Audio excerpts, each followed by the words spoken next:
Maya Angelou once said, "A bird doesn't sing because it has an answer, it sings because it has a song." That's what music is for people to sing what they feel. And that song is what keeps Dr. Kathy Sorensen's life in tune. Be kind to your well-footed friends. Living in the Utah countryside with her chickens and geese, Dr. Sorensen has struck her melody, a balance between her serene home life and lifelong dream to spread the sound of music. It all began during Kathy's childhood, growing up on a farm in eastern Pennsylvania. I fell in love with the flute. For her, the power of a song came early. The love of music probably was by 10th grade. After graduating from Temple University in music education, Kathy had a thought, a true calling to come to Utah. I came to work on my PhD at the University of Utah. It was there that Kathy earned her doctorate and laid the foundation for her future works. When it came time to choose the subject for my dissertation, then I chose music of the immigrants that had come to Utah. Within the 1,000-page dissertation, Kathy highlighted 16 different countries, interviewing immigrants and pulling their history out through song. Interviewing those people and seeing how the music touched them and how they remembered things from their childhood. Not letting the music fade, Kathy took those interviews to heart and put them to good use. Her research produced a partnership with Macmillan McGraw Hill to publish books and recordings with music from around the world, but that wasn't enough. That work was composing something else. June 8th, 1988. A vision as true as life. I'm not an artist, but I sketched out what I saw. A dream that so vividly laid out the choir that was to come. What I saw were children in all different costumes coming down 2 aisles. Kathy's love of world music bore fruit with the creation of the International Children's Choir in 1990.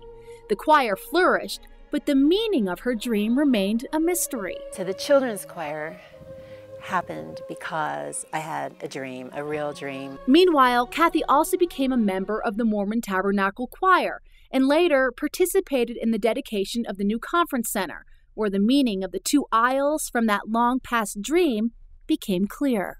I was sitting in the tabernacle seat, singing, of course, and we dedicated the conference center, and that was the place. And you wouldn't recognize those aisles really unless you were sitting in the tabernacle choir seats. Yeah, it's a dream come true. The dream, a link of the choir's past and now its future.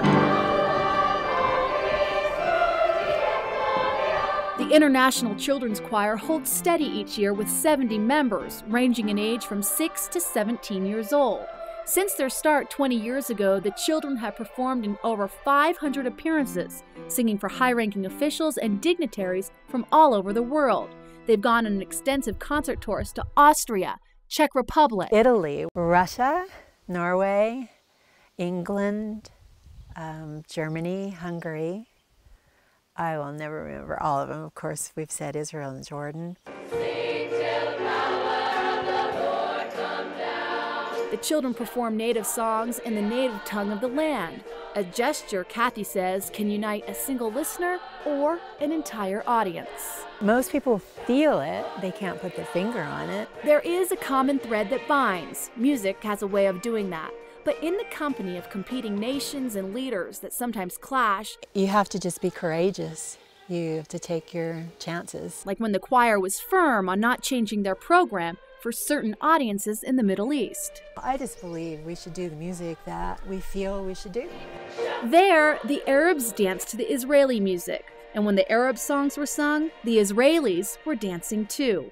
In China, when they sang songs of faith, the country embraced the music and the choir. Each chance and dream Dr. Sorensen has seized, putting together a canvas of song and children. But there's more to come. There is one thing that's not done that needs to be. A work in progress yet to be revealed.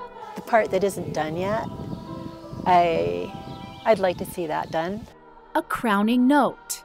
Dr. Sorensen's masterpiece that continues her advancement and contribution to Utah and countries worldwide, making this maestro a pioneer of progress.